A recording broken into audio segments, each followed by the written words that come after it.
Whiskey for the Ages is not sponsored or endorsed for any product or program mentioned in this show and receive no remuneration from their creators.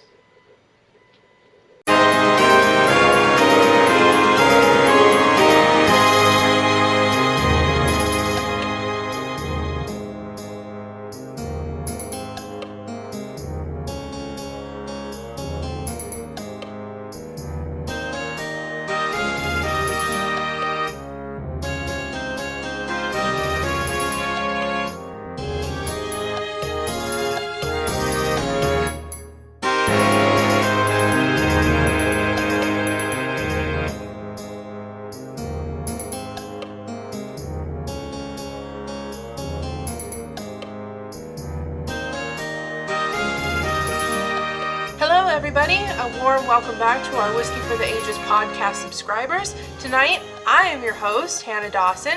Dad's here on my left. And a big thank you for those of you tuning in for the first time. And Elora is joining us on remote. Hi guys, we're almost there to when I'll be home permanently. Consider subscribing to us and consider recommending our podcast to people. We'd love to hear everyone's thoughts on that. Wonderful. So tonight I am leading the show. I normally do these spotlight in distillery pieces. I've done them every single season. And this one, we've got a really fun one coming for you guys. That's right. If everybody's ready, let's get on with the show. All right. So tonight, if it's not given away already by the title, we are doing a local distillery to us, or local-ish distillery to us, and that would be Dry Fly Distilling. They're out of Spokane, Washington, so they are a Pacific Northwestern group. They are craft distillery. There's a lot of innovation going on over here, and since they're of the newer craft generation, there's not a whole lot of history here, so there's going to be a lot of big ideas that haven't necessarily all come into fruition yet, or we're seeing the seedlings of all of the original ideas just starting to sprout up. But I want to ask you guys, because since this is a local distillery to us, if there are any general thoughts or opinions that you might have of Dry Fly Distilling before we even get into the flight that we've got tonight. Pick me, Okay. Let me start. Okay, go. So I saw bottles of Dry Fly Distilling on the shelves 4 or 5 years ago. The name Dry Fly, it had me hooked from the beginning. I fly fish. So naturally, I see Dry Fly on a bottle, I'm going to go for it. And we've had several from this distillery. Tonight we're going to try several that we've had. And I was pleasantly surprised. In fact, one of the first ones that we're going to try is kind of a family favorite. Maybe for me it's a favorite. For me as well, but we haven't had it in a while. For a long time. Laura, what do you know about this distillery? Do you know anything about this? Since it's been a while since we've had this one around, I'm not sure you've had a whole lot of exposure to this distillery yet. I have no memory of this place. To quote Gandalf. I really Yes. don't. I'm a sucker for that. I really don't have a whole lot of thought on it. I'm excited to get into it. It's not far from where I currently am. It's only like a 3.5 hour drive actually over there. So yeah, I'm curious about it though. I'm curious to what that human environment is going to do to this. Right. All right, so let's get into the flight. The first one of the evening, Dad mentioned it already as being kind of a family favorite for him. It's also one for me too. We're starting off with Dry Fly Bourbon 101. It's 101 proof. This actually fits really nicely when we did our spotlight on proof. That fits right in that same range as well. Dry Fly Bourbon 101, even before I get into the vitals, I just want to throw it out there. This was Washington State's first legal bourbon that they'd ever made. So this is kind of a big deal for Washington, for Dry Fly, for the Pacific Northwest, really. So let's talk a little about the vitals themselves. Again, we're in Spokane, Washington. That's the region. We've got corn for our mash bill. It's a bourbon, of course. The corn, we don't have a full mash bill with percentages. We know that the corn that contributed to this product came from the Hutterian settlement. This is a local farm that's close to the distillery anyway. So we've got corn, and then triticale, I've been told is how it's meant to be pronounced. I've always been pronouncing it triticale, but I guess I'm wrong. Triticale is a unique grain that is a hybrid of wheat and rye, correct? Correct. So it offers that kind of midpoint between, is it going to be soft? Is it going to introduce some spice? You know, we've talked about the influence on rye in products. Be interesting to see how this one goes. We don't have a barrel entry proof on it. We know the ABV, 50.5%, 101 proof, hence the name. This is a 4-year-old. Dry Fly products are all really nice. They have that age statement kind of stamped, proud of place right there on the front. MSRP is $49.95. We got this here just this month in Idaho for right about $40 even. So we got it a little bit less. Pretty nice price point too. We're looking at a potentially good value product here. So Elora, since you are completely brand new to this distillery, I want to ask you first what you think of the nose of this 101. It's interesting because I was taking a sniff of the 101 from the bottle, and it is massively different compared to when I poured it in a glass. It smells very, very nutty, and kind of, I didn't really like it. But when I poured it in here, I got all those spice notes that you would get in rye bread. I got fennel, I got a little bit of caraway, I got a little bit of kind of sweet spices in the bread, and I'm already thinking that for a bourbon, this has a pretty high trademark rye sort of category here. Interesting. And rye as a solo grain isn't actually represented here. It's only found in that hybrid with the triticale. So that's interesting you bring that up. What about you, Dad, on the nose? So I too get that nuttiness here. The nuttiness that I'm going to attribute it to the triticale. It's dark, it's deep, I'm not getting a lot of sweet here, yet there is an underlying something. And I'm not sure what that something is just yet. I'm not detecting any fruit, although I am getting some herbal notes. More like grain in a bin, that sort of thing. Yeah, the grain is definitely here. I get that undercurrent of sweetness as well. I'd probably say that it could be a light brown sugar, which could contribute a little bit to the darkness that you are picking up through the nuttiness as well. But it's not aggressive on the nose at all. There's not an alcohol burn. No, at here. 101 proof, it's not going to assert itself at all. No, but we've had 101 proofers that have. That's true. That's true. So please consult our previous podcast episode for just how many times we defied expectation. It's interesting, yeah. I made bread the other day, and instead of like the wheat that I usually put in my cracked wheat, I put in barley. Okay. I found those in the bulk section. And it's interesting because I'm getting that kind of a sweet note. Barley isn't really all that sweet, but when I combine everything into the dough and I pour in that like honey yeasty mixture, I get that kind of sweet hint.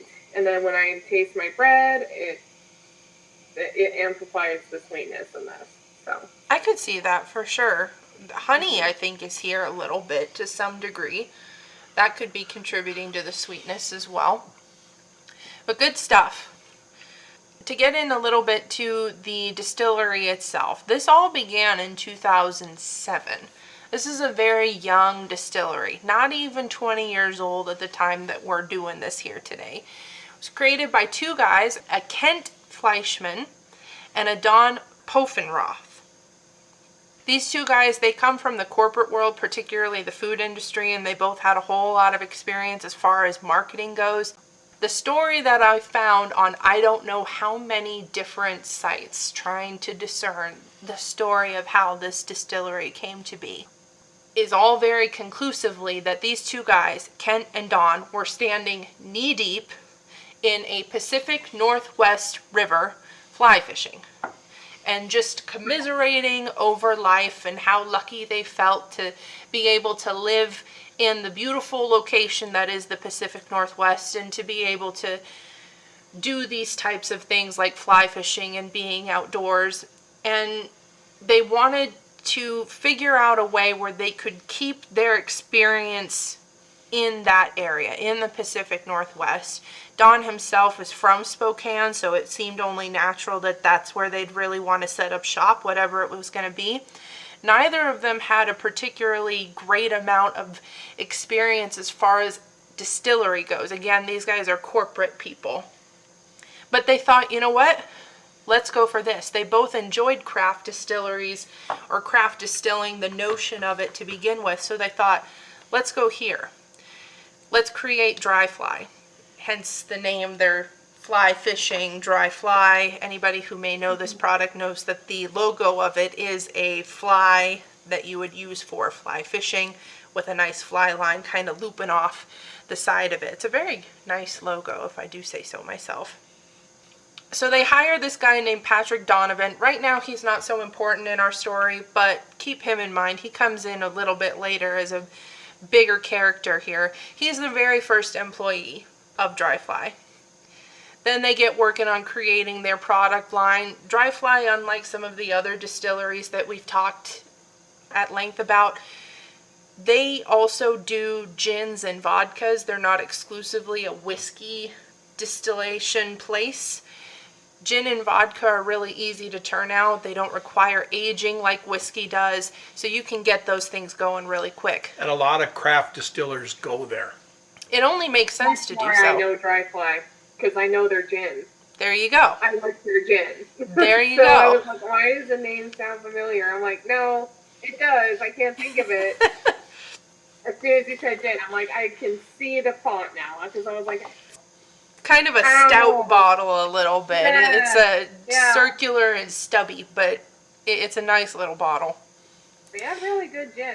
So if you guys ever have a chance to try that out, go for it. So we've got our gin and vodka, but of course we really want to get into the whiskey side of things. They surprisingly jumped right in on whiskey, even though they knew this was going to be a longer product that would require more maturation, a little bit more involvement in testing, and of course with whiskey, the turnaround of you run one recipe through its paces, that can take many, many years before you can turn around and try the next recipe out, modify the first one a little bit. But they went in. They went ahead and did it. The first whiskey they ever created was Dry Fly Straight Washington Wheat Whiskey. Now, we considered using that one for the purposes of our flight here. Ultimately, we didn't, but we have a compromise, which you guys are going to see a little bit later down the line. When they began, again, this is 2007, Dry Fly Distillery was one of only 30 craft distilleries in the entire country. These guys got in quick. You could consider them almost a founding father in craft distillery in this country.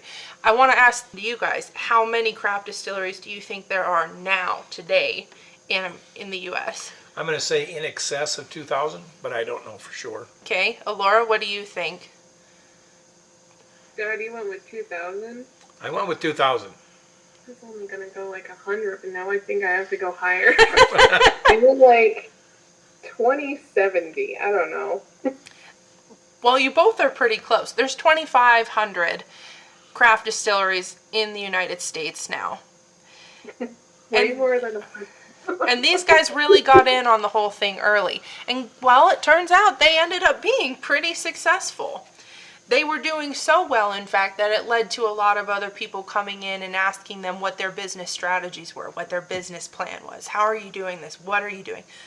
And they said, well, okay, hold on. We're not going to go and share the business plan, but instead, we'll go ahead and set up classes for people who want to be craft distillers to come in, and we'll kind of teach them the ropes. We'll tell them what types of things they need to be on the lookout for. We'll tell them what kind of things they should be wanting to incorporate into their product lines, specifically on the local side of things, this whole farm to table, but farm to bottle, keeping everything really local. That's how they wanted to go about this. That's a good way to earn extra profit. It's true. So this included, like, again, the farm to table, the local grains, materials. There's the Huttery and Settlement. They contributed the corn, like we've talked about for this 101, this Bourbon 101. But there are a couple other farms, all within kind of a 30-mile radius of the distillery, who are contributing to the product here. There's one that really caught my eye. It was called Wissota Farms, headed up by this family, the Engels. This family, I kid you not, has been in this area farming grain for about 120 years. This is a lot of longevity, even in a distillery that's brand new. Finding So a way... around 1900 then, 1905. Thereabouts. And a lot of what they do, they're contributing to the grain. They also happen to be the ones who contribute what Dry Fly calls their botanical deck, which is essentially the starter pack for the gin and getting the specific flavors, the Pacific Northwest flavors. You think berries, you think pine, coming into their gin. A couple other farms that are involved here, the Tim Danaher farm. This one was almost a side note, also contributes grains, but there are two whiskeys in particular that this farm contributes mostly to, and they are whiskeys that are meant to have an Irish whiskey influence and a Scotch influence.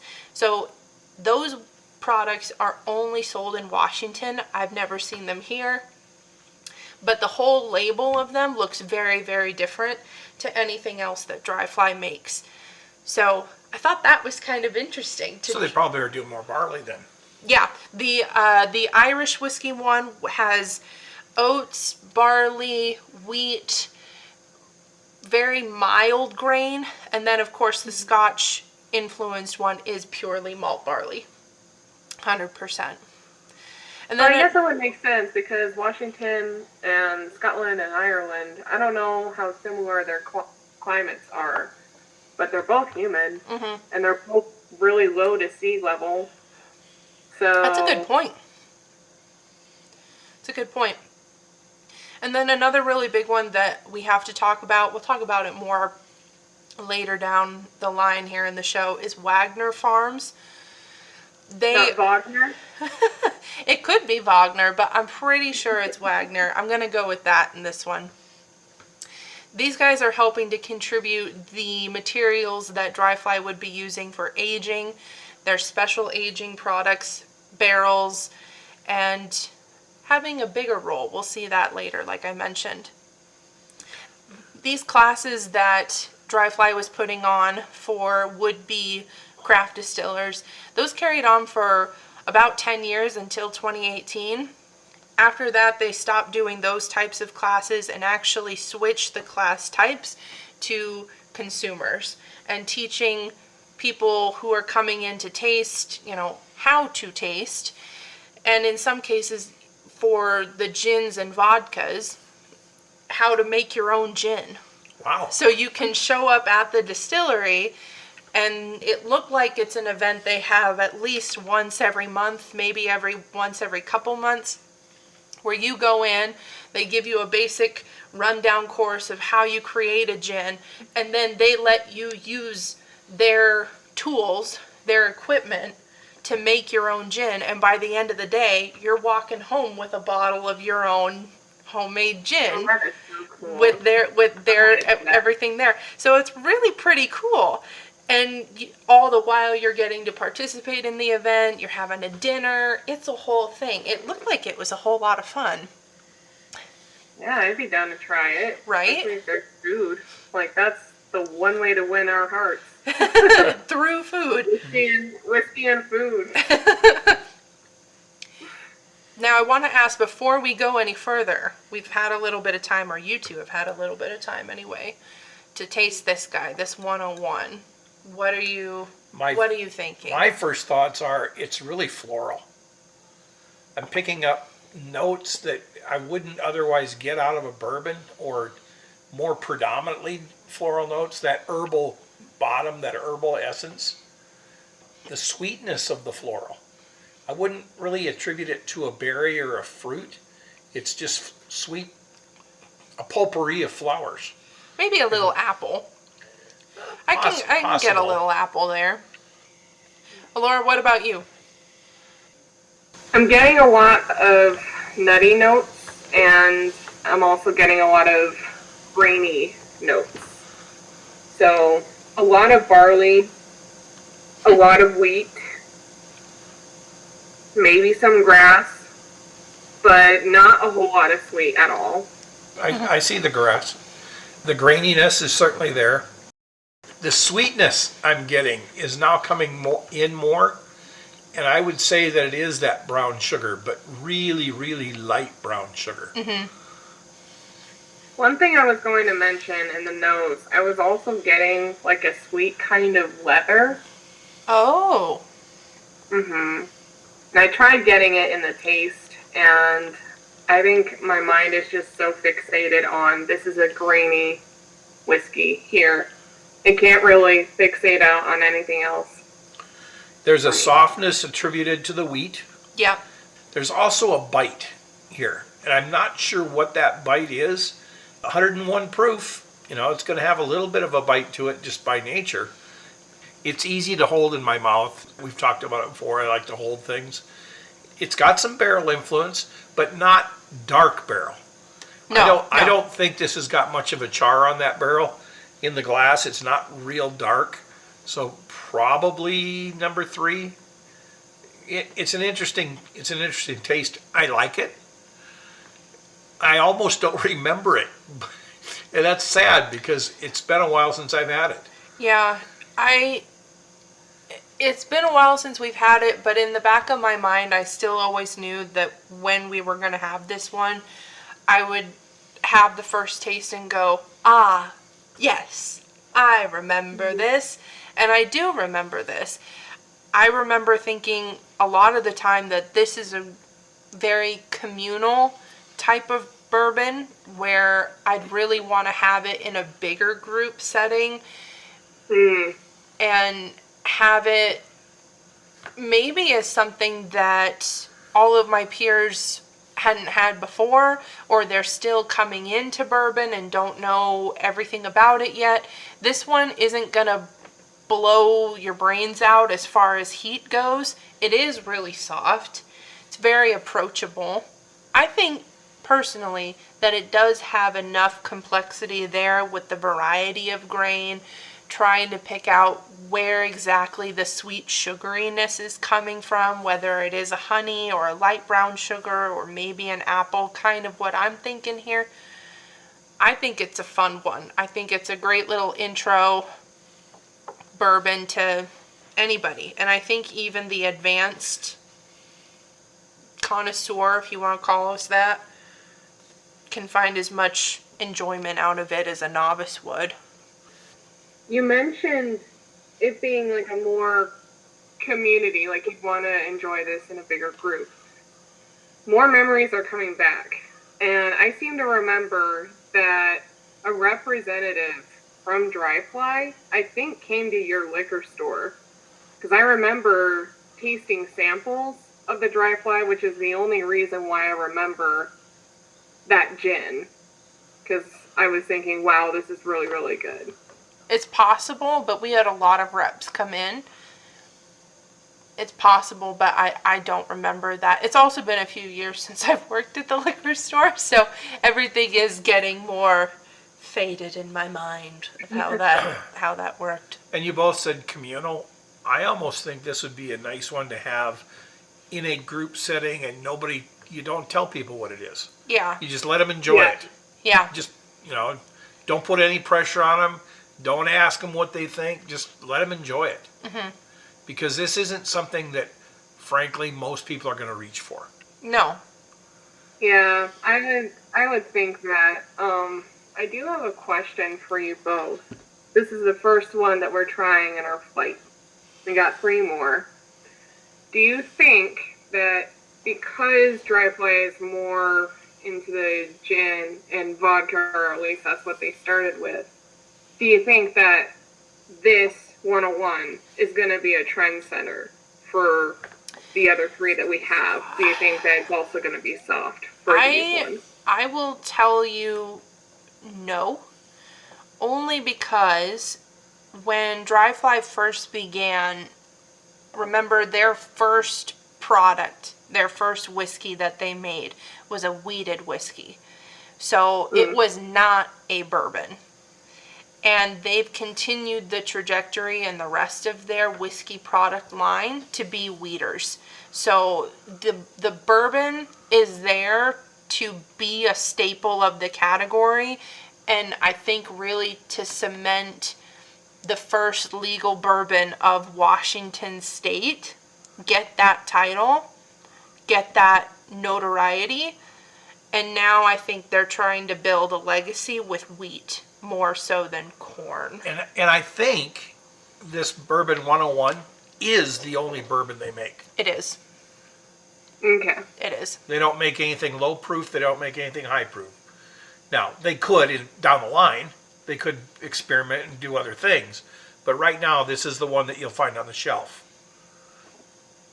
So let's move on to the next one we've got in our flight. We're dipping into a new world now. We're departing the normal lane of bourbon. We're going to the Dry Fly port finished wheat whiskey. So here we're already deviating from that corn grain whiskey product. This is a straight whiskey, 100% local soft white wheat. So this is from Eastern Washington. Again, we've got the Wissota Farms, the Tim Danaher Farm, and the Hutterian Settlement. That one produces mostly corn, but I believe they contribute some wheat as well. This one is twice distilled. It's a 3-year-old, but it goes into a port wine barrel for 9 to 12 months after it's been aging for those 3 years. So finished. It's a special finish.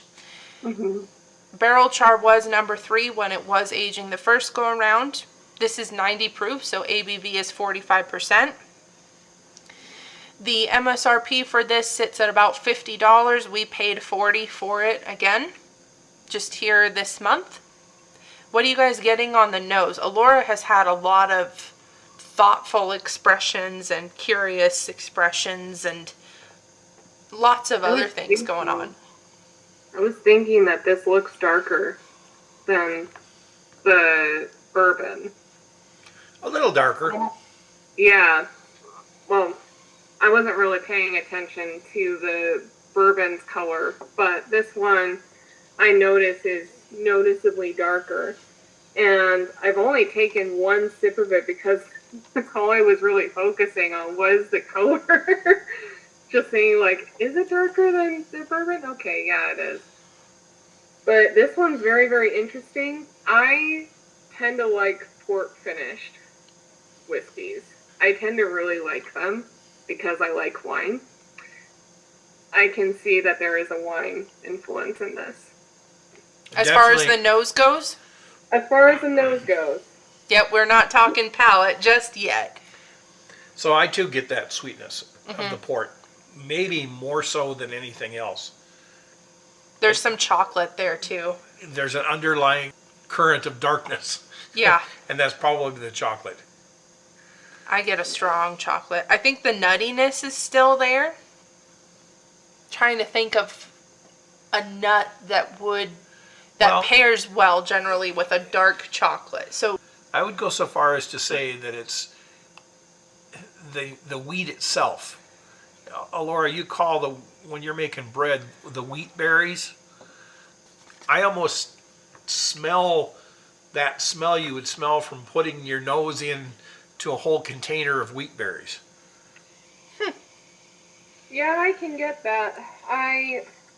No I alcohol got here. something that I'm not too thrilled about. I got something that I'm not too thrilled about. Raisins. I don't like raisins. You don't like raisins? Don't like raisins.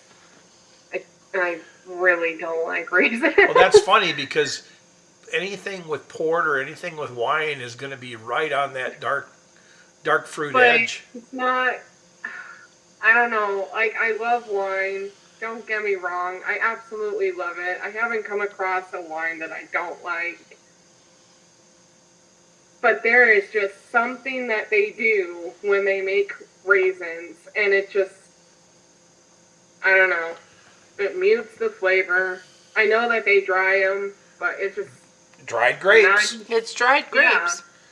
Yeah, and I'm not for that. Well, we'll see how you get on with the taste. I'm going to carry on. Dry Fly really become innovators as their story progresses. They started this whole thing out with practically becoming teachers even when they were brand new.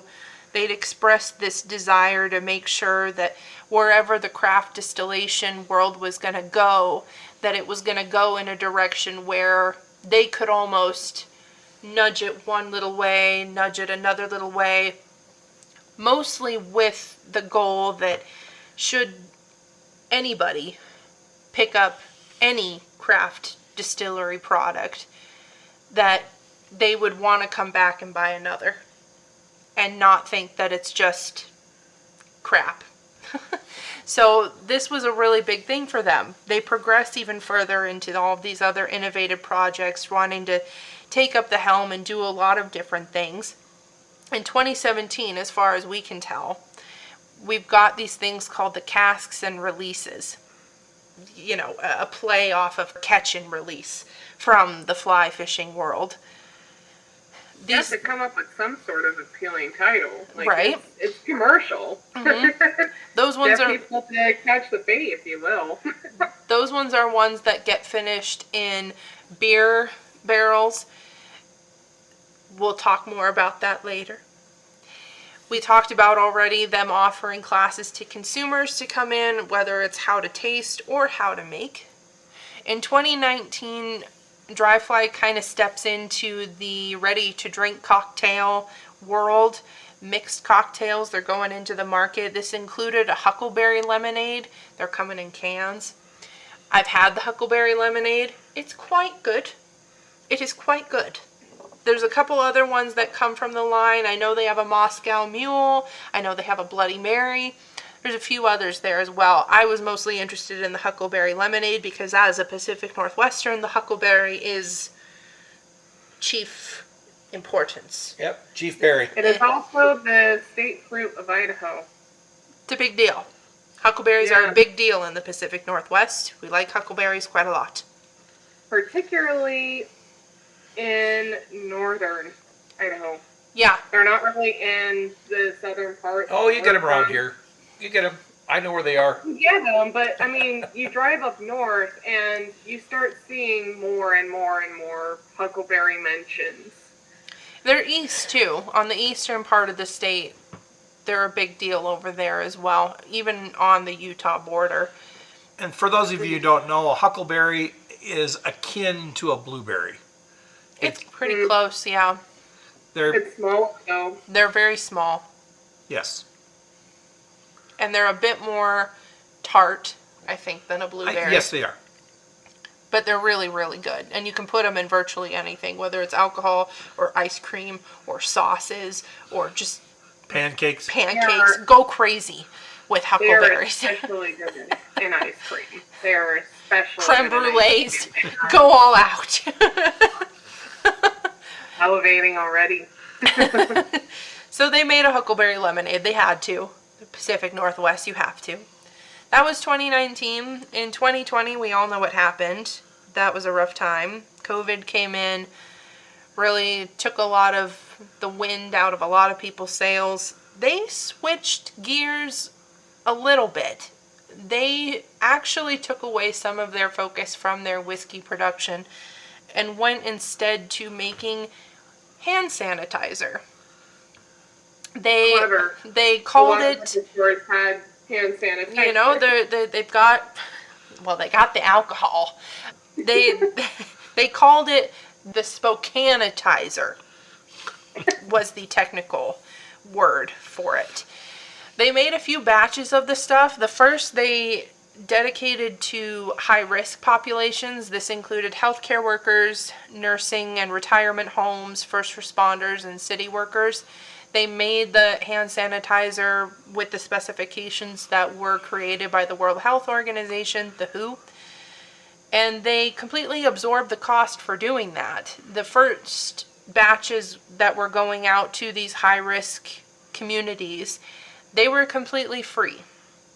They did not charge these high-risk populations anything for the hand sanitizer, and then they made other batches that the public could pre-order and purchase.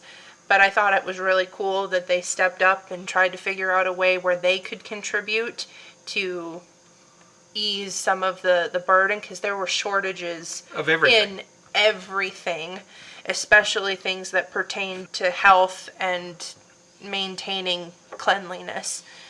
So that I thought was a really, really cool thing that they participated in, that they thought up. And one of the quotes from Poffenroth, the president of the company, he just said, well, it was the right thing to do. Pretty cool. Yeah, you gotta love that. So 2021 comes around, we're emerging out of the pandemic world. They graduated from a 4,200 square foot facility to a 19,000 square foot facility, major upgrade, and they migrated more specifically into downtown Spokane, which is a feat in of itself. They moved into an old newspaper office, into the pressing room, and expanded everything. And they actually got a company from Coeur d'Alene, Idaho to do the build. They had a budget of $4 million. I don't know how they did it with $4 million. That seems like it would go away really quick. I stared at the number I don't know how many times because it seemed outlandish to me. But that's what all of the articles said, so that's what I'm going with. Coeur d'Alene's also really close to Spokane. They are sister cities. Yep. They are directly across the border from each other. Many people who live in Coeur d'Alene work in Spokane. And vice versa. And vice vice versa. versa. That's just how it is up there. Very beautiful area. The new facility included a restaurant. There was a gift shop in there, and then of course they had to have the production space. They even made event space too. So that would really help out for all of these classes that they're giving and any other event that they would like to host. The restaurant, I had to look at the menu, guys. I had to look at the menu. There's a restaurant, I want to know what you're making. The restaurant naturally is going to make dishes that incorporates the spirits of the distillery itself. Of note, I found this thing called the Randall's Farm Burger. The picture was quite stunning. This burger was made with beef local to the area, and that cattle had been fed with discarded grain from the distillery itself. So they're getting the grain local from within that 30-mile radius to them. They're using it all up. Whatever they don't use, they give back to the farms to feed to the cattle, and then they get the beef to make their burgers. That's pretty neat. That's full circle. That's full circle. Life. That is the circle of life. Thought that was really interesting. Really cool. And it made me really hungry also. I just really wanted to point that out. That, or you're going to have to make burgers. We'll see. Maybe I'll make burgers. True. So skip forward. Got some nice recipes for burgers. Yeah, so skip forward a couple years, 2023, Dry Fly creates this thing called the Guided Sip series. These are RTDs, those ready-to-drink cocktails that come in at about 13% ABV. And get this, these Guided Sip series were created with the intent to be sold in Idaho. This is a Washington company. They're made to be sold here.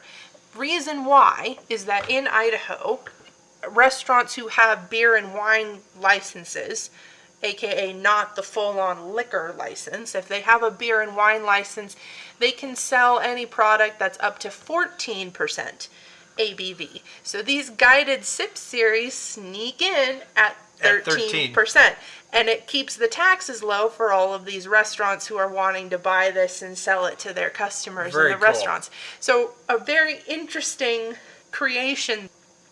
The lineup there has a Huckleberry Lemon Drop, a Bloody Mary, and then an Earl Grey Old Fashioned. That last one might be of particular interest to our listeners since it's a whiskey-based product.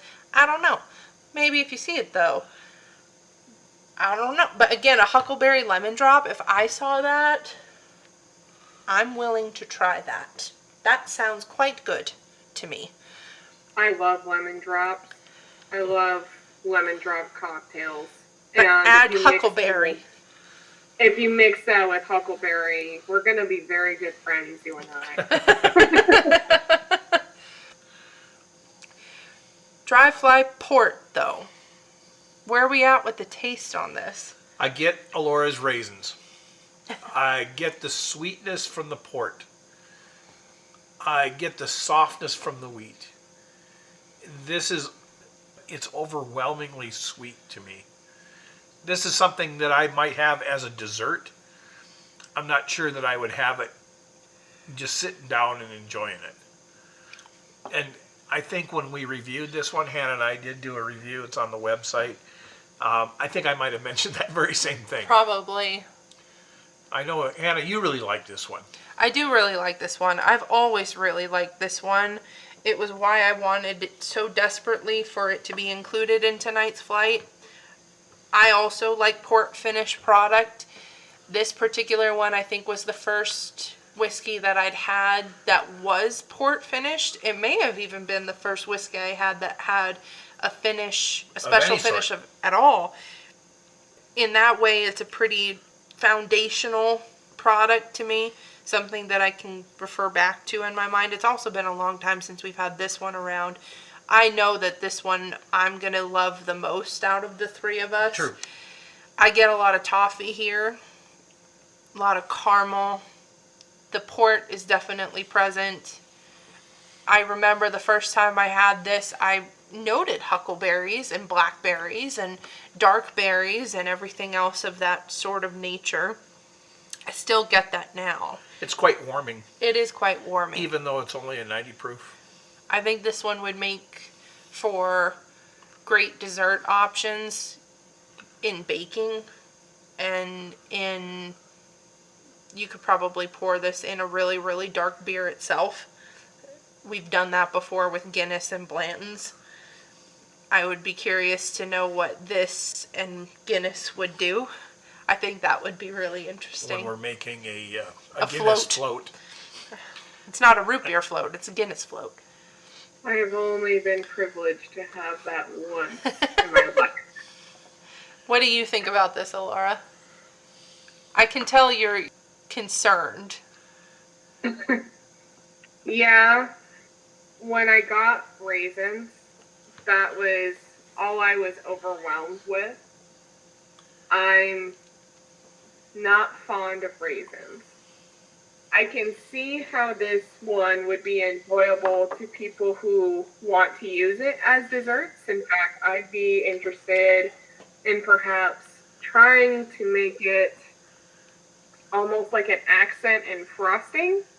Okay. Like if I were to try to do a fruity dessert and do like a sort of drizzle kind of frosting style on the cookie, because I imagine it would be on a cookie or a Danish. I need to learn how to make Danishes. Ooh, this would be good in a That Danish. would be really good in a Danish. Yeah. Mix it with some cream cheese. Yeah. I salivated a little bit. I'd be interested to experiment with that. I did get a tiny, tiny bit of huckleberries. I got it more so in the smell than I did in the taste. But I would have to agree, Hannah, you probably like this the most out of the three of us. And that's okay. I knew that was going to happen. More for you. More for me. Yep. And at least everybody knows that when we approach these flights, even if we admire a distillery or a proof range or whatever the case may be, we're going to be honest with however we think about it.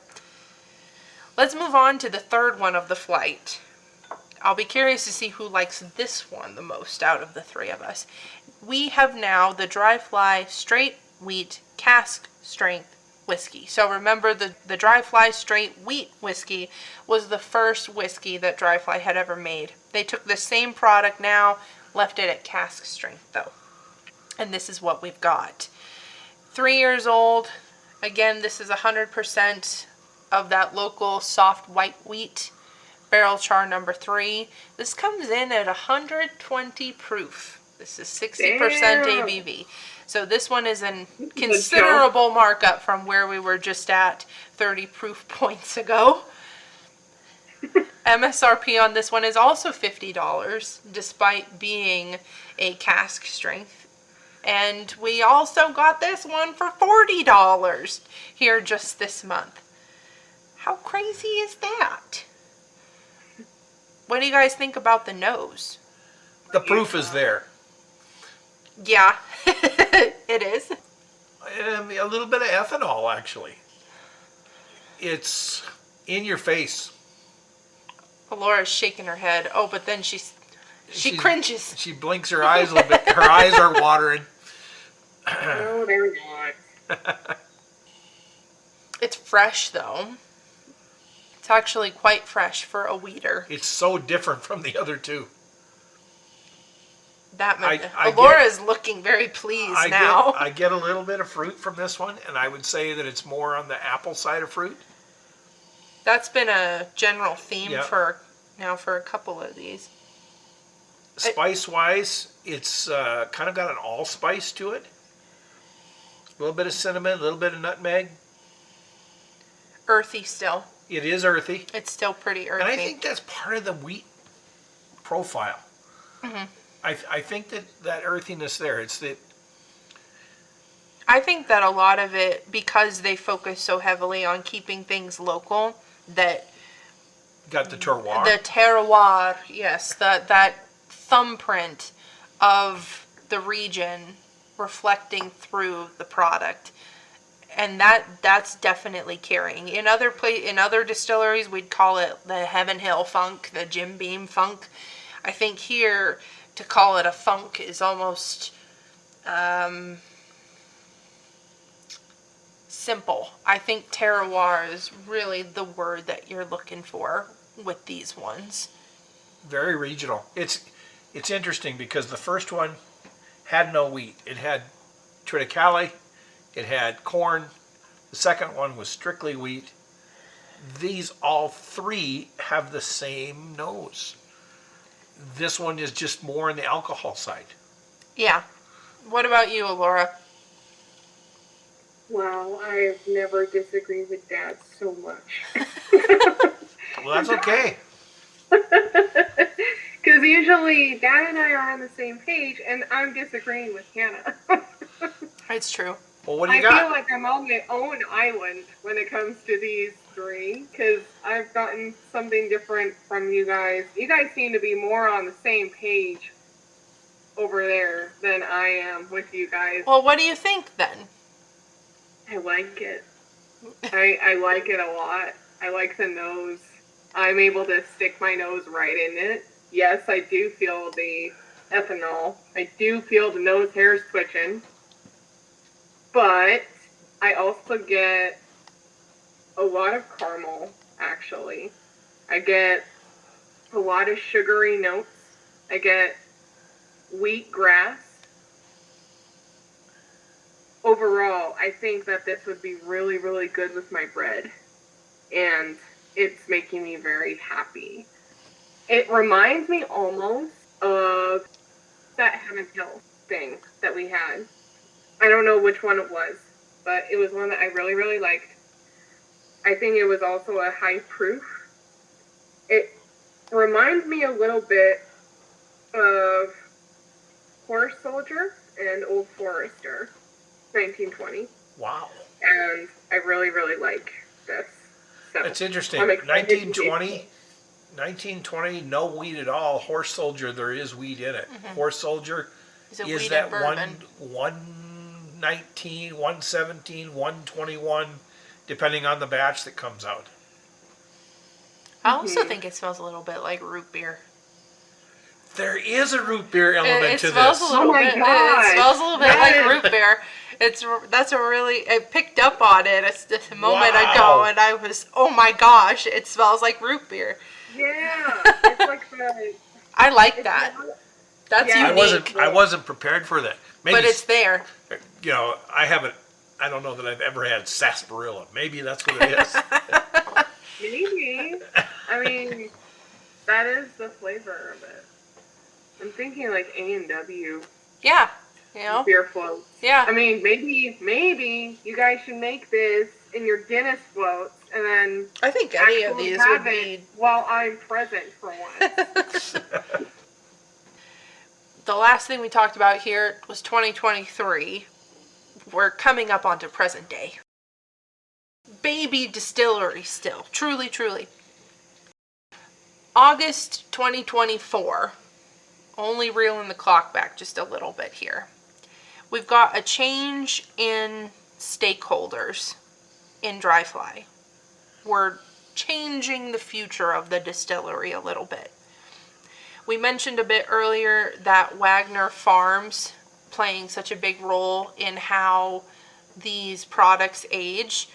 I suspect that the port barrel finish one kind of came from probably Wagner Farms to a degree. So we had that Wagner Farms. The head of it is Charles Wagner. He owns this thing called Camas Vineyards of California. They acquired a huge stake in the business just this last year. They actually now own the majority of the shares and decision-making power here. The Wagner family, I feel like it's only right we talk a little bit about who they are. They have been in the wine business for a very, very, very long time. They can trace their family back as far as 1850, doing grape growing and winemaking in the Napa Valley region, the highlight of American wine, according to many, many people. The winery itself, this Camas Vineyards, this was only established in 1972, but it's a family business, and it remains a family business. It was created by Charles's father, and now Charles's kids are involved in the production of everything as well. He comes on as the president of Camas Vineyards, and he brought in his own VP, Mike Carlson. They've joined the board of directors for Dry Fly, so they have a big part to play in everything going forward. Wagner Farms as a whole has already been a pretty strong participant in Dry Fly for at least the last 10 years. Again, it's very likely that they're playing a part in this port barrel finish. They figure, well, why not make it official? They've had a good working relationship thus far. Let's keep it going. In fact, this year, 2025, they're expecting a new whiskey to be released. It's a whiskey that has been aged in Camas Vineyards, one of their Cabernet Sauvignon barrels. Wow. Putting a whiskey in one of them. We'll see how we'll see how that goes and how that tastes, because I'm going to be interested. Going to be very, very interested. All of this is they're coming in, they're starting to fade out. The CEO and founder of Dry Fly himself, Don Poffenroth, the original pair. We had Don, and then there was also that Kent Fleischman. He left the business several years prior. It's hard to really distinguish exactly when. It looked like it was probably around 2017, 2018, maybe 2019 when he was making his exit from the business. So it's been primarily Don. He's still going to be involved in everything going forward, but he is working on taking that fuller step back. His biggest reason as to doing this, that he's got more fly fishing that he has to do. Well, of course. That's a big deal to him. Got to do the fly fishing. Yeah. So that creates a space for a new president to come in. That's where that Patrick Donovan character steps up. Remember, he was the very first employee of Dry Fly.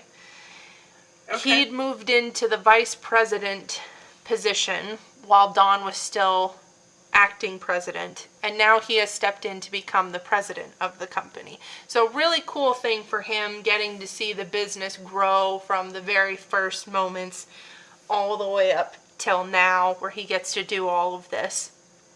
They've brought in a new vice president. His name is Donald Kidd. This guy hasn't been involved with Dry Fly, but he has been involved in the whiskey industry for a very long time. He knows the ropes. He's played with a couple different groups, and now he steps in over here. So it'll be very interesting to see where everything goes. Still so many events and classes. I looked on their Instagram today just to kind of get a sense of what types of things they're offering over there, along with those making your own gins and how to taste gins. They've got live music events. They bring people in for that. They do restaurant weeks. They do couples nights. They do a whole host of different things over there, and they rent that event space out that the Coeur d'Alene Construction Company helped make to use for charity events, to use for birthday parties and wedding celebrations and a whole host of things. So really cool stuff there. I'd love to go. I'd love to go. Yep, I guess we need to make a road trip. I guess we need to make a road trip. I mean, it's on the way. Kind of. Just saying. Kind of. It's on the way. Not really, but yes. It's a 3.5, 4-hour drive. Just saying. All right, Elora, so you really love the nose of this one. How do you feel about the taste? This is my favorite of the three. No question. I agree. This is my favorite out of Ooh. three. I had a very good feeling when I saw the words Cask Strength on the little sample bottle. I was like, okay, all right, let's see what you got. I get corn. I get bread. I get brown sugar, honey, the allspice. Overall, this is a whiskey that fits very, very, very well into the kind of flavor profiles that I generally like. For those of you who don't know, I tend to really like the sweeter ones. So I like the caramels. I like the sweet spices, like nutmeg, cloves, cinnamon, all that. I don't particularly get a lot of cinnamon, but I'm wondering if this can go well maybe in a chai latte sort of thing, or because there's a little bit of pepper and a little bit of cardamom that I'm getting. It's a very interesting one. I really, really like it. I get sweet and savory. They're marrying very, very well. So this is automatically my favorite one of the three. I love the mouthfeel of it. It's so refreshing. So I'm just very happy with this one. And just to pick on you a little bit, it's 120 proof. Which is outside your normal wheelhouse. I do like the 120s. Yes, this is It's not. just, I don't like to be overwhelmed. It's This- kind of like spiciness. This does not overwhelm at 120. No. This drink's more like 110, 115. But it's really complex. Could be good.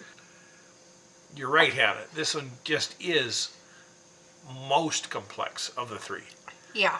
You know, you were shouting off all the spices, Elora, and the sweets that are in it. I get every one of those. Yeah. Every Including single, cinnamon? including the cinnamon. It's a sweet cinnamon, like cinnamon sugar. I still get the root beer, too.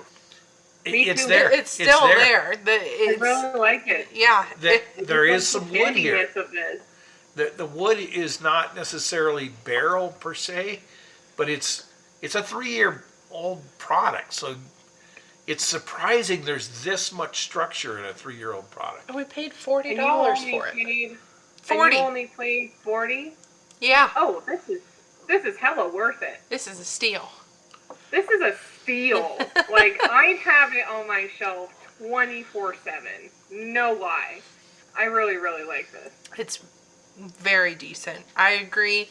I love the port the most between the three of us, but I think this cask strength wheater is my favorite of the three. So I think we're all probably vying for who loves the wheater the most.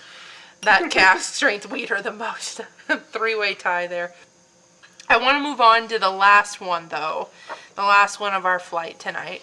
This one is by far the most wild out of the four. Experimental. Very experimental. We've talked a lot about Dry Fly and their innovation here. We're going to carry on and make that the grand finale of the flight. With Dry Fly Straight Wheat Whiskey, Cask and Release series, we've got our distillery, Dry Fly Distilling, but we also have our brewery, Kettlehouse Brewing Company, out of Missoula, Montana. This is still a special finish whiskey, much like that port finish one was. So remember, these are the ones that are aged in beer barrels after they've had a bit of solitary aging on their own. The mash bill is 100% local soft white wheat, like the others. Barrel char number 3 here on this one. This has been aging in the new 53-gallon American oak barrels, just like all of the others as well, for 3 years. And then beer conditioned barrels for an additional 1 year, which is a cold smoke Scotch ale. So about the same amount of time that port barrel finish gets in that port barrel. This one's going to be very different. Very, very different.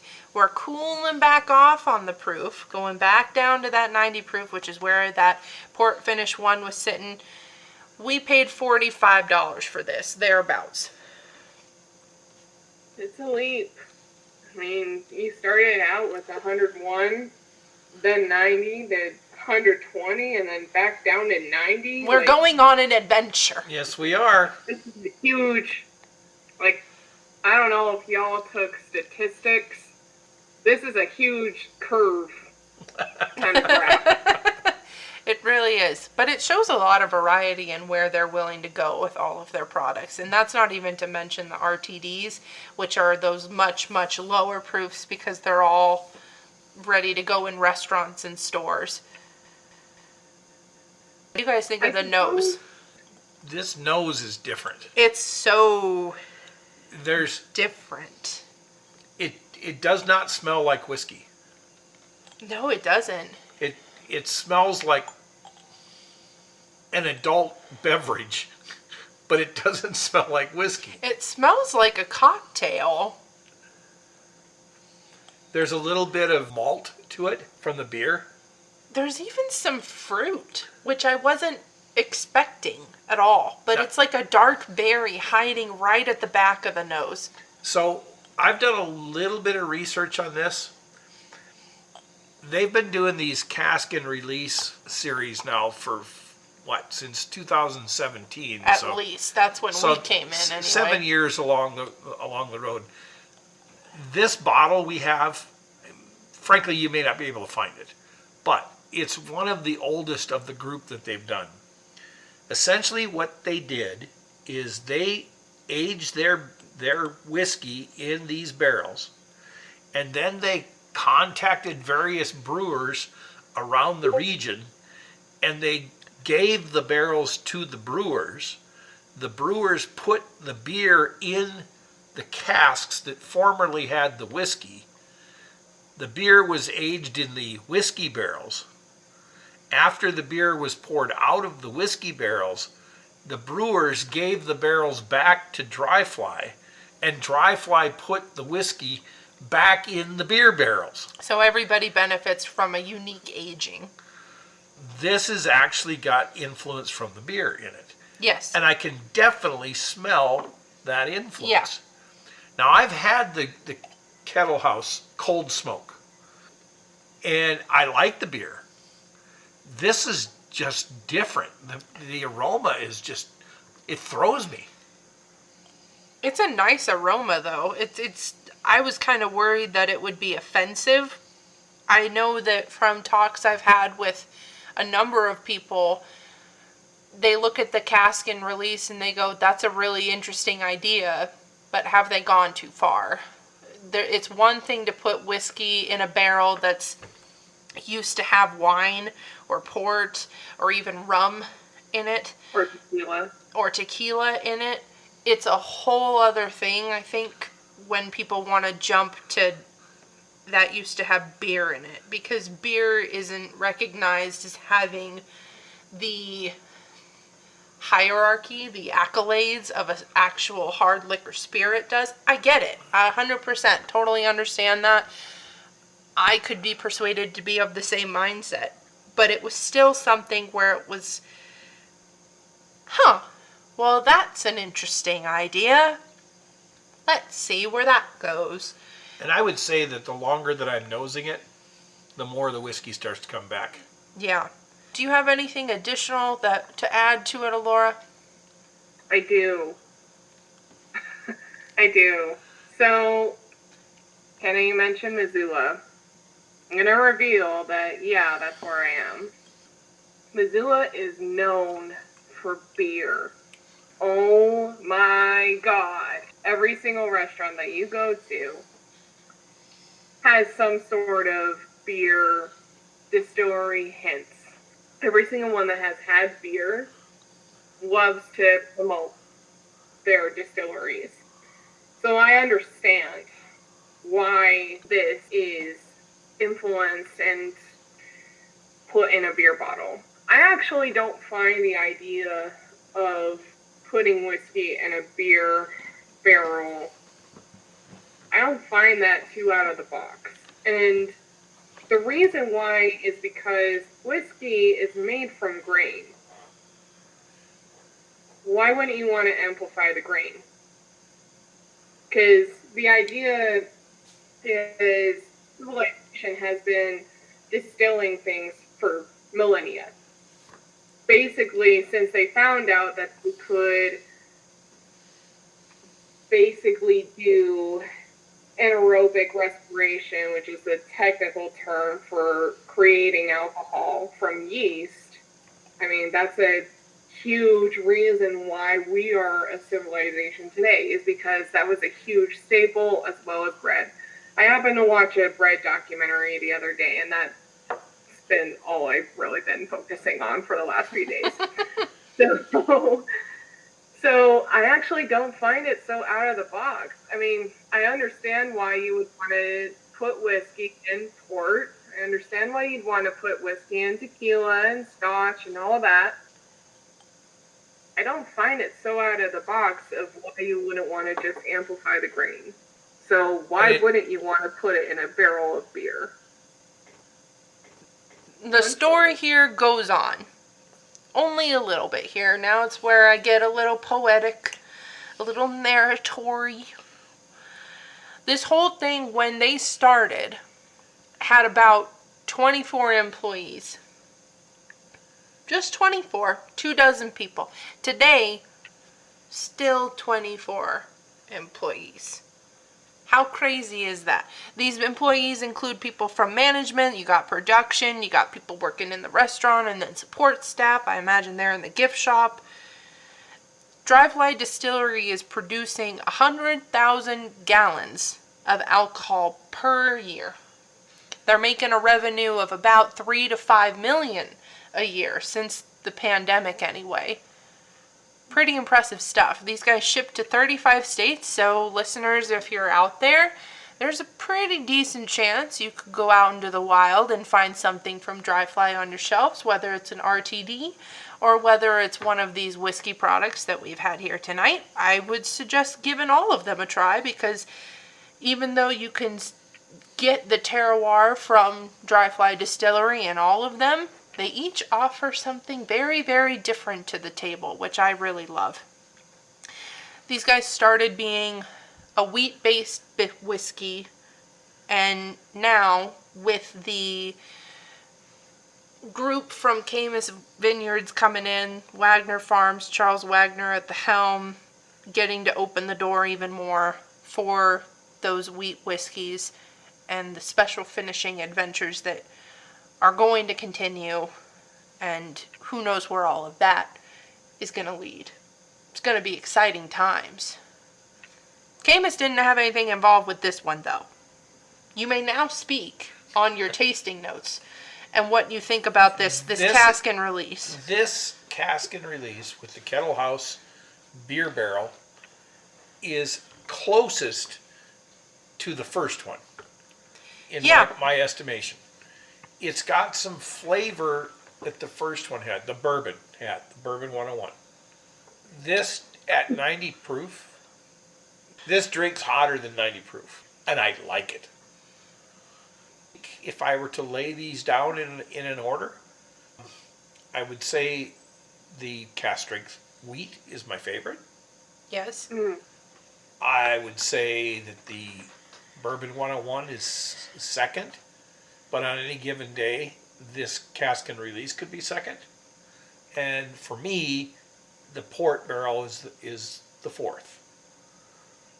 I really like all three, but that's where I'm lining them up.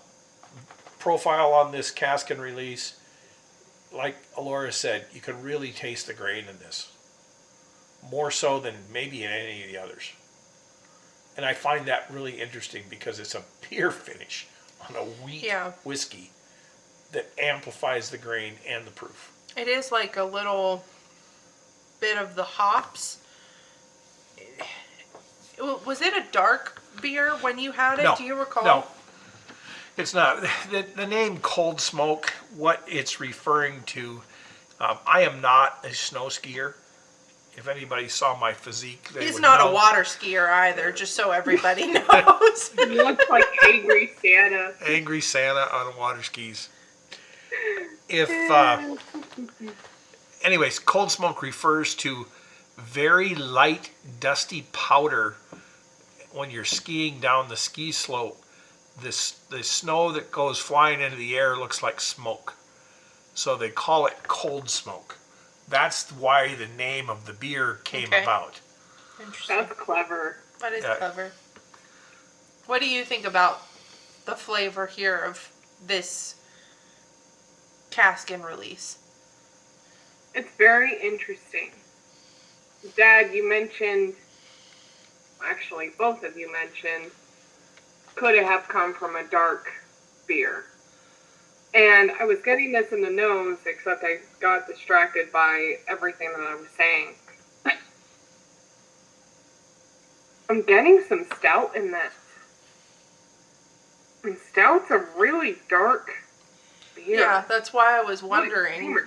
And if you're saying it's not a dark beer, that really throws me because it tastes at the back of the palate very much like a dark beer does. Yeah. I wouldn't go so far as like a Modelo, but I'd go so far as to say it's very similar to a stout I've had here at school. That's very, very, very creamy. It is. I also get some whiskey influence in here. It's so interesting. I get more fruit in this one than I do the first one. I'm getting some sweeter fruits, like maybe some cherries, maybe some dark plums. Wow. Yeah. And perhaps I need to try the first one again, because maybe I wasn't in a right mindset to see like the kind of apple hints that you guys were hinting at. But this one is a bit more fruity. It's a bit more complex than the first one. I'd agree that it's similar to the first one in terms of this flight. It's a good sort of tie in, like, how do I want to put this? Okay. In music, when you have a symphony, we tend to make the last movement of the symphony kind of like a wrap up in a pretty bow. We like to reference previous movements.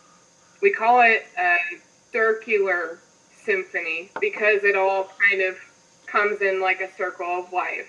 You have the first movement of the symphony referencing the main ideas. You have a second movement that's kind of a little bit darker, a little bit slower. Then you have the second one, which is a bit brighter, a bit more jovial. The fourth movement ties it all together. This one is very reminiscent of that.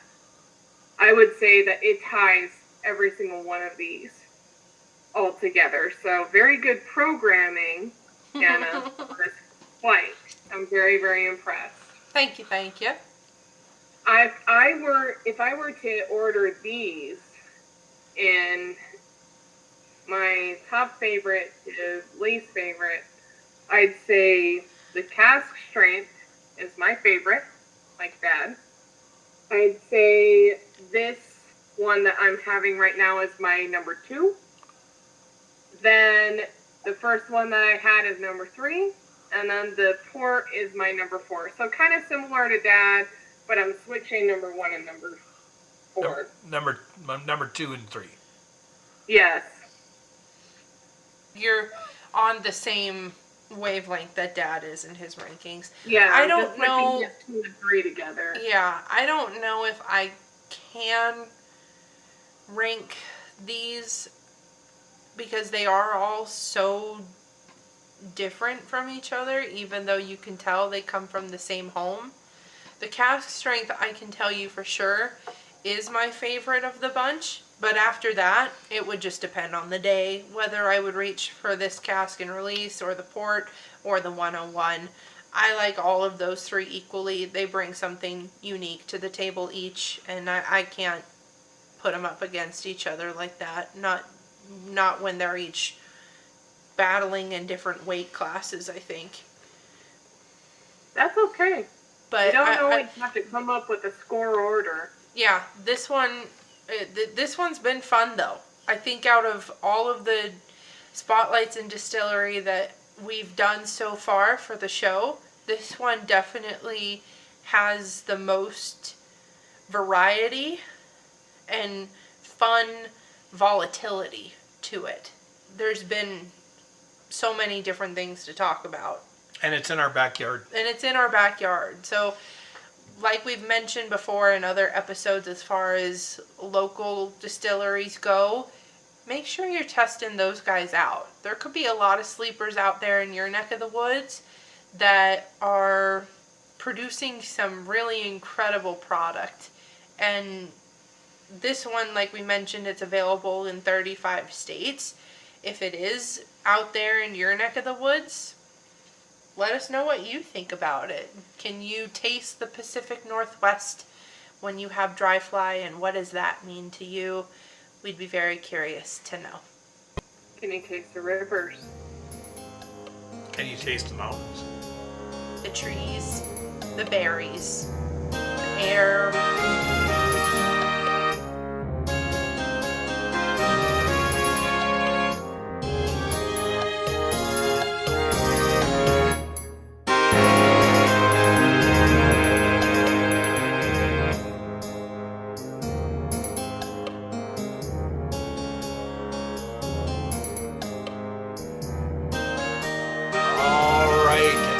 This fortnight in whiskey. I'm going to jump right into the first story. Diageo boosts efficiency with their distillery shutdown. Now, how the heck can they boost efficiency when they shut something down? Diageo's 72,000 square foot distillery in Lebanon, Kentucky makes Bullet whiskey. The site produces up to 10 million proof gallons per year. 10 times what Dry Fly was doing. Yep, that is true. Wow. The distillery uses 100% renewable electricity. No fossil fuels are used. So the facility is one of the largest of its kind in North America. It's established in partnership with the Intercounty and East Kentucky Power Cooperative. Upon completion, the carbon-neutral distillery created 30 full-time jobs. The facility complements Diageo's commitment to sustainability, and it's part of the Society 2030 Spirit of Progress plan. The company is targeting a net zero carbon emissions from all of its operations by 2030. Now, Diageo is quite large. They do things both on this continent and in Europe. They're a big deal. Yeah. They are. I was talking with a couple of friends of mine. We happened to go to a restaurant the other day, and I mentioned that I really liked whiskey. And one of the first brands that they mentioned was Bulleit. They asked me if I liked Bulleit. It's a big name brand. Absolutely. Especially like if you are getting into the bourbon or whiskey world in general. It's a huge name brand. And we had some Bulleit here, was it last episode or the episode before? I think the episode before, Yep. or when we've talked about Rise. Yes. The site in Kentucky saves about 117,000 metric tons of carbon emissions annually. That's equivalent to taking 25,000 cars off the road. That's pretty impressive. I wonder if there's even 25,000 cars in Lebanon. I don't know. At Diageo, their spokesman confirmed that the company has paused production and barrel filling at the site until the beginning of this summer. The statement was released every year. We run a standard temporary slowdown or shutdown across all of our operations to support our efficiency and productivity goals. And since we're ahead of schedule with our desired volumes, we decided to temporarily pause distilling operations a bit early. They're going to get started back up in the beginning of July. On a personal note, I kind of think, this is my opinion, just so you guys all know, reading between the lines, I can't help but wonder if the statement where they said we're ahead of our volumes is another way of saying, hey, we've got a lot of product right now and we need to not make so much more. Are all those people being let off with this shutdown, or They is are this, not. or do they come back? That's a great... They're like seasonal workers. No, that's a great question, Hannah. They're actually moving the people that would be normally working at this facility over to their Shelbyville facility. Okay. And they're also doing some strategic training. They're doing some rebuilding capabilities, some maintenance processes, so nobody's losing their job. That's good to hear. Yeah, that's really good to hear. Very good to hear. Great question, Hannah. My second story, CEO of Jack Daniel's responds after Tennessee whiskey is pulled from Canada's shelves. Of course, we all know the tariffs are going crazy and who's doing what to who and whatever. Current... Other countries are setting tariffs on our whiskeys. Yes. So, if that's a hint. Yep. The tariff to Canada and Mexico has been halted until the 1st of April. However, in early March, some Canadian provinces started pulling U.S. liquor, including Jack Daniel's, from the shelves. Lawson Whiting, the CEO of Brown-Forman, who makes Jack Daniel's, calls the move very frustrating. Well, no freaking duh. We're only a border, country to them. Like, duh. Yeah. Oh boy. He says it's worse than a tariff because it literally takes sales away. Overall, Who could have predicted that? Yeah, overall, Whiting said the company would be okay as the Canadian market makes up just 1% of the company's sales. When you're that big, though, 1% is... it's a percentage, yeah, but when you're that big, that's still a lot of money when you think about it from us little people's standpoint. How many millions of dollars 1% actually is. Yeah. Like, do the math. The Distilled Spirits Council of the U.S., DISCUS, they've approved of setting aside these tariffs. But on the big thing, the tariffs are actually hurting more than just the distillers. When you think about it, you have the farmers, the agriculture partners, the truck drivers, the distillers, the bars, the restaurants, the bartenders, and obviously consumers. Food for thought. Yep. Sip for thought. My next story, Distilled Spirits Council President and CEO Chris Schwanger's statement in response to the EU's announcement of reimposed tariffs on American whiskey. Basically, for the past 3 years, the U.S. had suspended steel and aluminum tariffs of 25%. Now, what are we talking steel? I think we've talked about this story a little bit before. In retaliation, the EU announced it will reimpose the tariffs on American whiskey at 50% beginning April 1st, because we are going to start tariffing steel and aluminum coming from Europe. The U.S. and the EU spirit sector enjoyed a fair and reciprocal 0-0 tariffs from 1997 to 2018. Transatlantic trade and spirits increased nearly 450% during this time. U.S. distillers built a solid footing on our largest export market, Europe being that largest export market. So the tariffs that they're looking to reimpose will severely undercut the successes that have been gained. The production of bourbon, Tennessee whiskey, American single malt, cognac, Irish, and Scotch whiskey will all be affected because tariffs are going back and forth. Well, and Mexico's going to come in With their also tequila. with their tequila. You know, the Absolutely. president of Mexico has made it very clear that anybody who wants to play ball, she's going to step up to the plate and play ball. So, And fair enough. Yeah. So Discus President and CEO Chris Schwanger states, "We urge the U.S. and EU governments to come to some type of resolutions, get our spirits industry back to zero tariffs." Tariffs have no business in this particular battle. You can't make Scotch in the United States. You can't make tequila in the United States. You can't make Canadian whiskey in the United States. You can't make bourbon in Europe.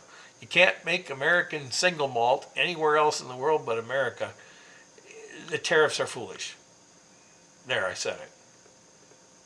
There you go. I will say also this. You have a voice. Yeah, we definitely do have a voice. Do your research and use your voice. That's all I'm going to say on that matter. Mm-hmm. All right, a couple new bottles for us to go looking for, scavenger hunt for. Heaven Hill just dropped a barrel-proof version of its underrated wheated bourbon. You know, we're drinking wheated bourbons tonight, or wheated whiskeys tonight. Larceny, here you go, Laura. Larceny, it's an often overlooked wheated bourbon on the Heaven Hill lineup. It has a big brother, Larceny Barrel Proof, and it's gained a great reputation. In fact, when it came out, it was all the rave because the price point on it was incredible. A barrel proof wheater was $50 was new in essence to the market. That wasn't something that many big heavy hitters were playing with before.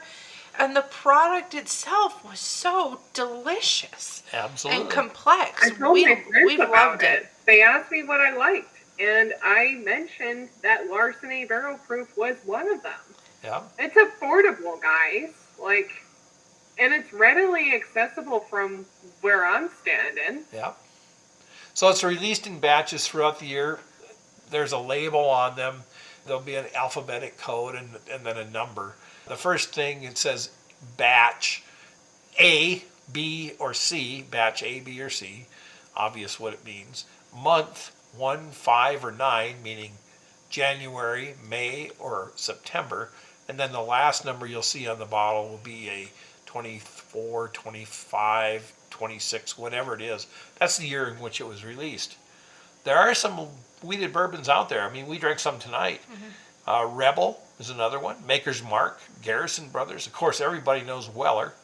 And of course, the most famous of them all, Pappy Van Winkle, is the big gun. The big gun in the wheater world. There's Old Fitzgerald out there as well. Larceny Mash Bill is known at Heaven Hill as the OFD, or Old Fitzgerald Distillate. Recipe is 68% corn, 20% wheat, and 12% malt barley. It's a higher wheat percentage than most wheated bourbons. The releases are trickling into stores now. They've kind of gone up in price. I remember when we first bought them, $49.99. Yeah. They're now running $69.99. To date, there are no tasting notes on this one. Larceny Barrel Proofs burst on the scene in May of 2020, and it was given Whiskey of the Year by Whiskey Advocate magazine back then.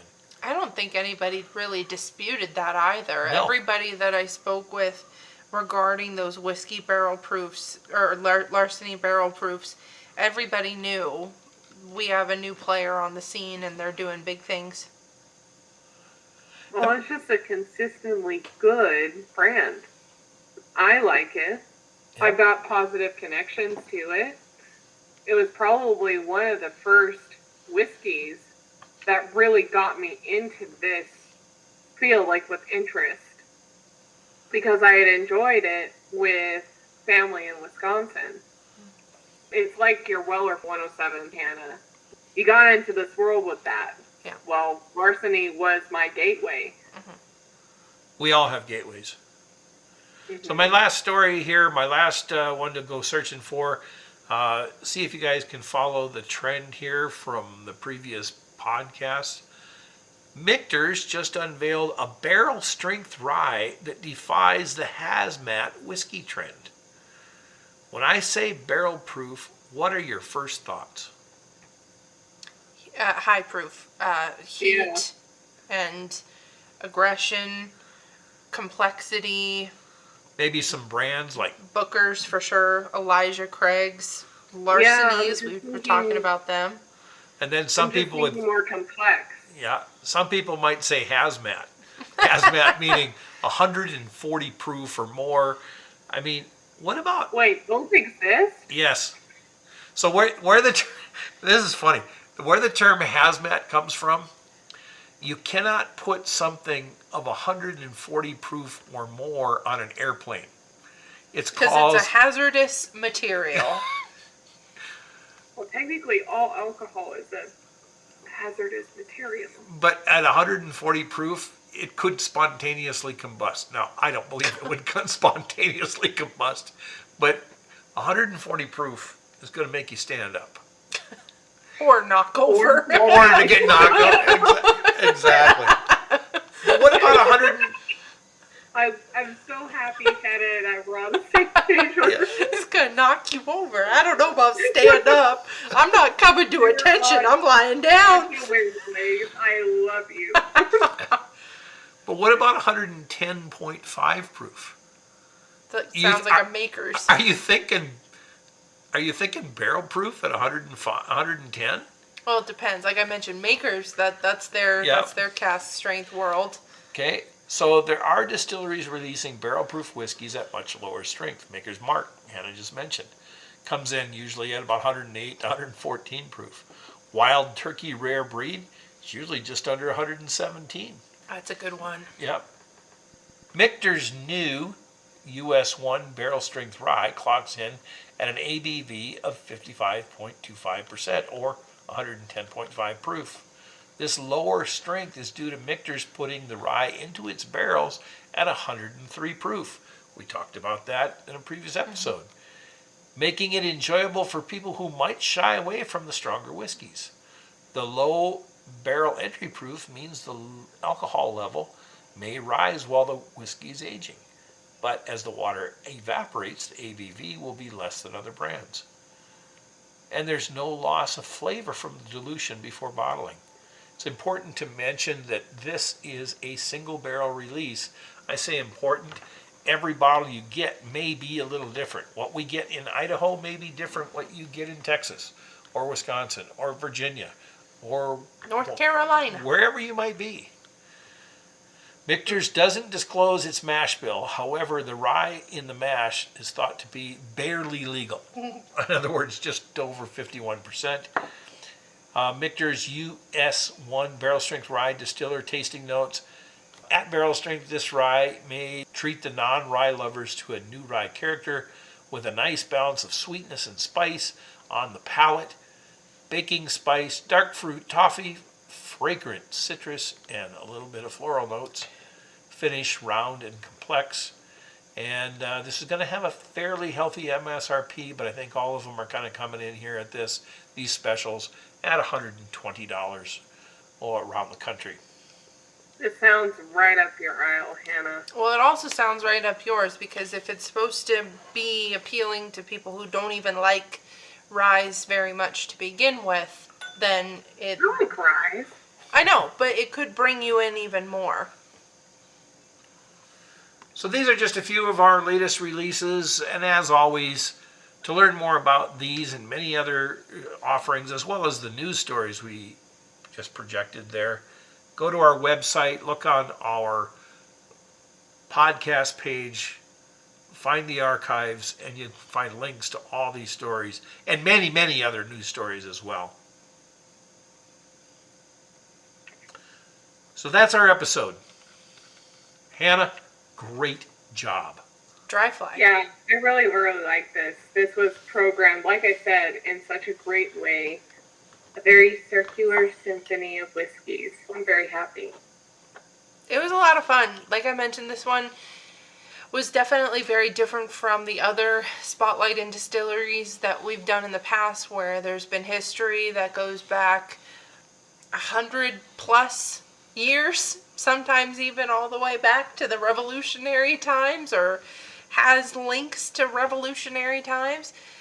This one was really interesting in that it's so new, and yet being so innovative at every opportunity.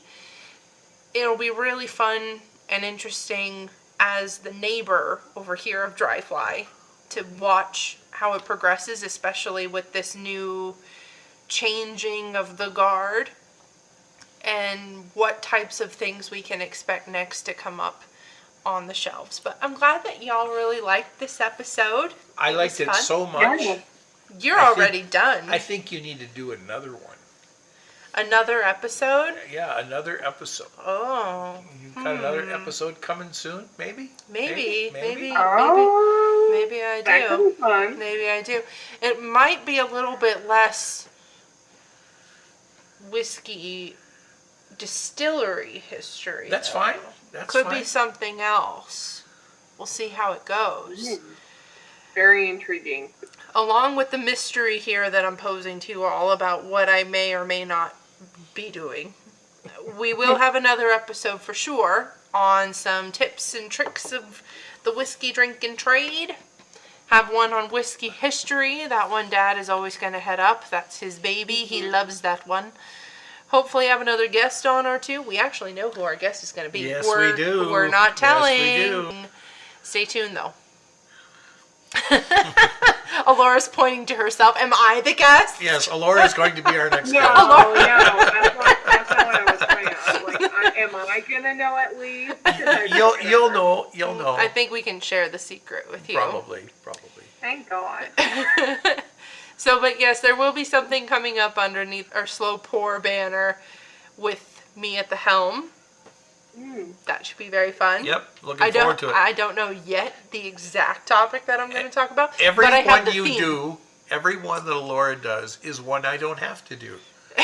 So that makes it good for He me. always has that joke. It's like whenever It's we not a come joke. to No, it is a joke because you're the only one who's laughing. Like, the moment I said, like, 9/30/26, he's like, that's one less thing I have to pay for is insurance for you. I'm like, oh, thanks, Dad.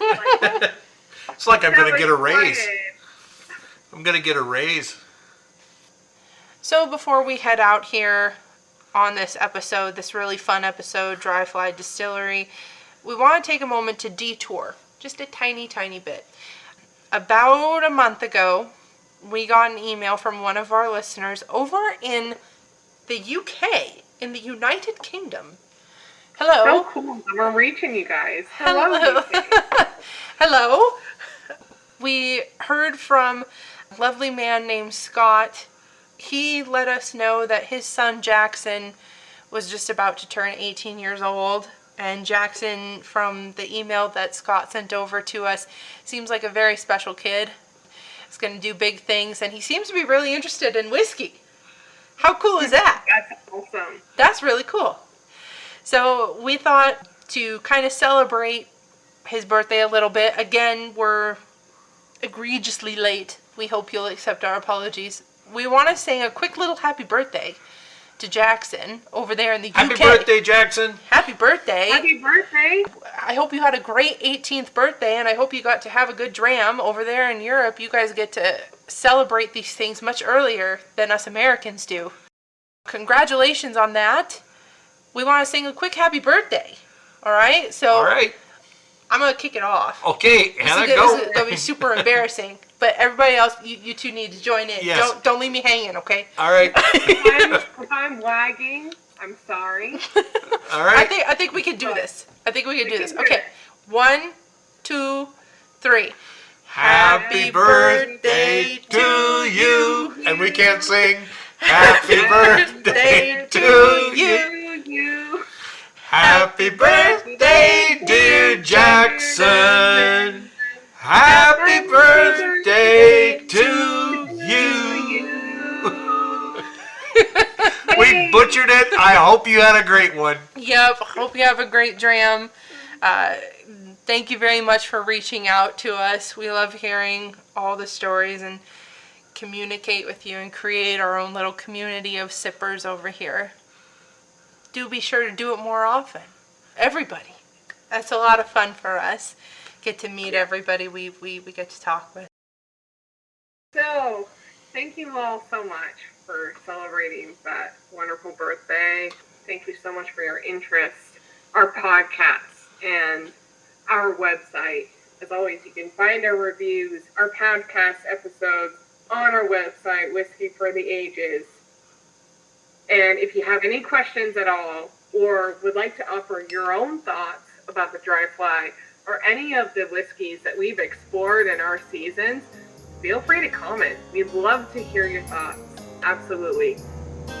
As always, we end our episode with the ringing of our Glencairn glasses. So, cheers, everybody. Cheers.